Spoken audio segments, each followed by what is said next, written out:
sejahtera saudara-saudariku terkasih dalam Kristus Yesus. Apa pernah dengar nama Barnabas di Perjanjian Baru? Hebat, rupanya hampir semua pernah mendengar nama Barnabas ya. Kalau begitu, apa kita tahu siapa Barnabas ini? Ternyata banyak loh yang dapat kita pelajari dari tokoh Barnabas ini. Mari kita coba selidiki bersama siapa Barnabas. Kisah 4 ayat 36 mengatakan, Barnabas yang artinya anak penghiburan adalah seorang Lewi dari Siprus yang bernama asli Yusuf. Sepertinya Barnabas adalah nama yang diberikan oleh para rasul. Adalah lazim bagi orang Yahudi untuk memiliki 2 atau bahkan 3 nama. Seperti Paulus dikenal juga sebagai Saulus. Dan Petrus kita kenal sebagai Simon dan Kefas. Kisah para rasul 11 ayat 24 mengatakan Barnabas dikenal sebagai seorang yang baik, penuh dengan Roh Kudus dan iman, serta membawa sejumlah orang kepada Tuhan. Bahkan Barnabaslah yang menerima Paulus dan membawanya kepada para rasul.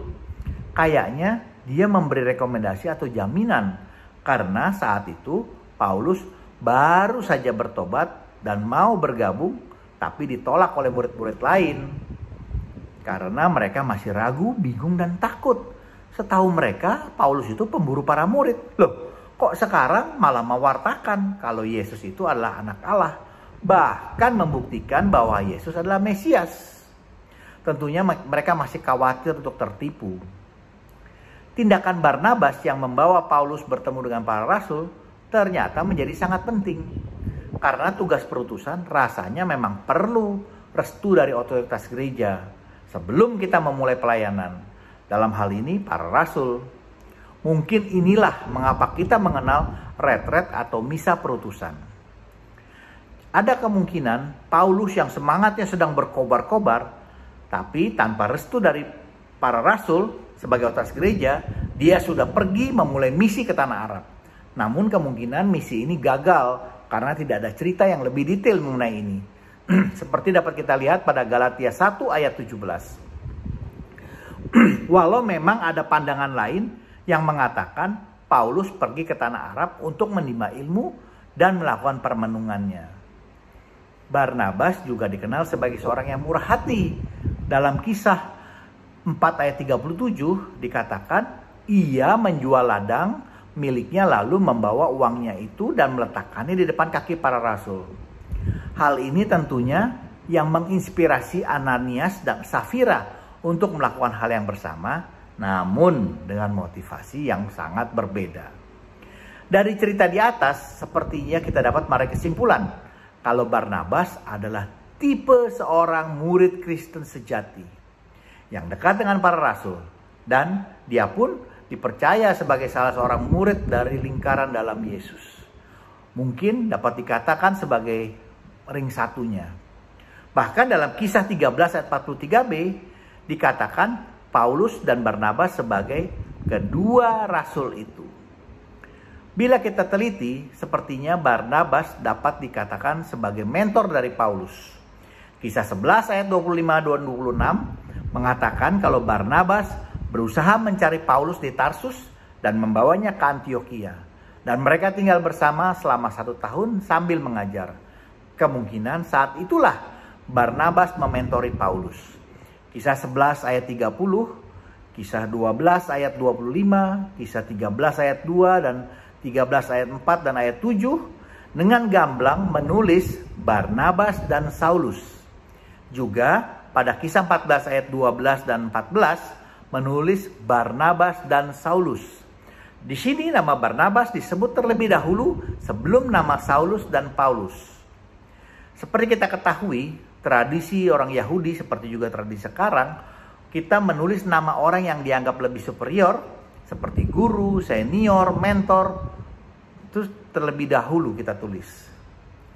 Setelah itu, Barnabas dan Paulus, dia bersama-sama pergi dalam satu misi dengan membawa serta Yohanes Markus untuk membantu mereka.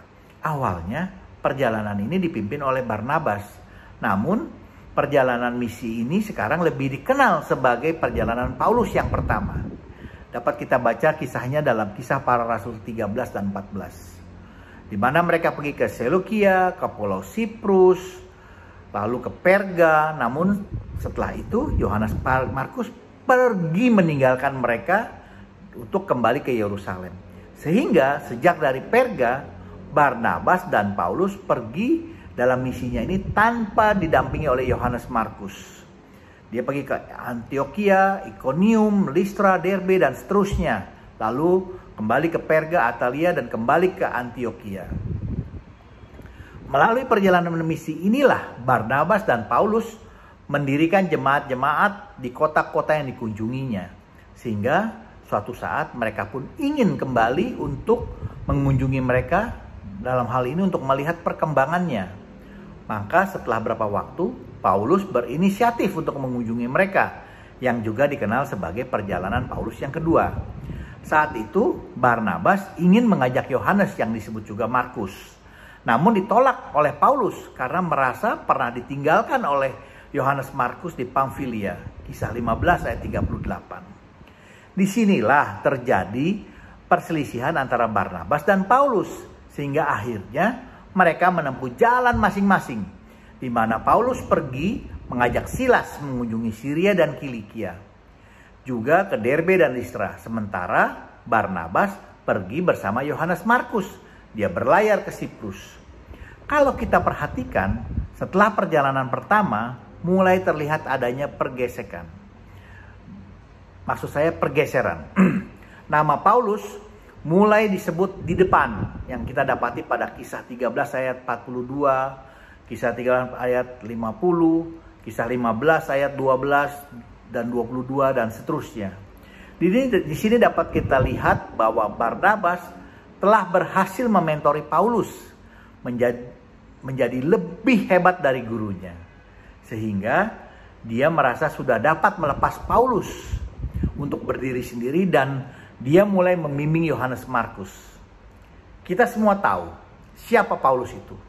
Dia adalah seorang tokoh penting dalam kekristenan. Baik dalam penyebarannya maupun dalam perumusan ajaran itu sendiri. Di mana sumbangan tulisan Paulus sangat banyak untuk dapat kita renungkan. Bahkan hampir separuh dari kitab Perjanjian Baru ditulis oleh Paulus. Paulus juga menyebut dirinya sebagai rasul bagi bangsa non-Yahudi. Kita lihat dalam Roma 11 ayat 13. Walau dia juga mengatakan sebagai rasul yang paling hina. Di 1 Korintus 15 ayat 9. Paulus berjasa selain mendirikan jemaat di mana-mana, dia juga menyatakan bahwa keselamatan yang diberikan oleh Yesus adalah untuk semua orang, baik Yahudi maupun non-Yahudi. Bukan hanya untuk orang Yahudi. Dan dia pun berani mempertahankan itu, di mana Petrus sendiri sempat ragu untuk melakukannya. Ini dapat kita baca dalam Galatia 2 ayat 11-14. Masih banyak lagi kehebatan yang telah diletakkan oleh Rasul Paulus dalam kekristenan, yang mungkin tidak akan cukup waktu sejam untuk mengatakannya. Singkat cerita, ternyata di balik seorang Paulus yang istimewa dan berjasa besar tadi, ada seorang Barnabas yang membantu membentuknya menjadi seorang yang hebat tadi. Barnabaslah yang menemukan Paulus, mementorinya sehingga Paulus menjadi seorang rasul yang besar dan sangat terkenal. Bahkan melebihi mentornya. Barnabas telah melakukan dengan baik apa yang Tuhan Yesus sendiri ajarkan dalam perumpamaan tentang orang upahan di kebun anggur. Yaitu di Matius 20 ayat 1-16. Di mana Tuhan Yesus setiap waktu keluar, di mana Tuhan setiap waktu keluar mencari orang-orang untuk bekerja di kebun anggurnya. Di sini Barnabas tentunya dengan bimbingan Roh Kudus pergi dan menemukan Paulus.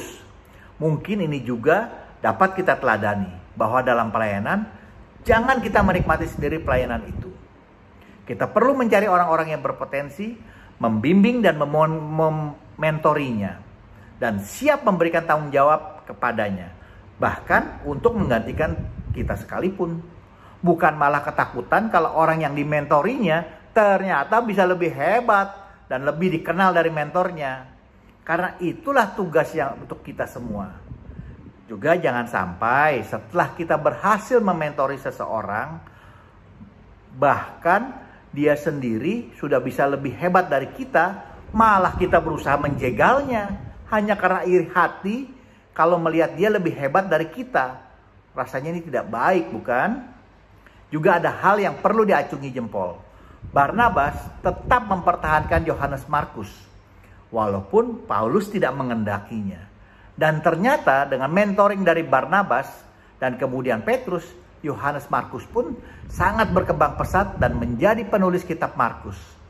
Hal lain yang perlu kita garis bawahi adalah ternyata dalam pelayanan mungkin saja terjadi perselisihan, walau mengenai hal yang kecil sekalipun. Hal ini sangat lumrah, tapi yang istimewa, walaupun terjadi perselisihan, mereka tetap bekerja dengan sungguh-sungguh dalam pelayanannya. Mereka tetap mewartakan firman Tuhan. Yang istimewa juga, ternyata, walaupun terjadi perselisihan, mereka tetap bersaudara dalam Kristus. Tidak ada dendam di antara mereka, seperti yang dapat kita lihat dalam Kolose 4 ayat 10, 2 Timotius 4 ayat 11, dan Filemon 1 ayat 23. Paulus kembali bekerja sama dengan Markus. Jangan takut untuk memberikan kesempatan kepada orang lain yang berpotensi, bahkan memberikan pelayanannya sendiri. Meskipun mungkin juga akan diomongi orang karena dia memberikan tugasnya kepada orang lain sehingga dia harus turun hanya dalam satu periode. Semoga kisah hidup Barnabas dapat menjadi bahan refleksi kita untuk tidak mementingkan ego dan kehebatan kita. Kepentingan pelayanan perlu kita tempatkan di atas kepentingan sendiri. Bila ada masukan, mohon berikan komentar Anda dan jangan lupa di like dan share agar dapat saling memberkati. Terima kasih. Tuhan Yesus memberkati. Amin.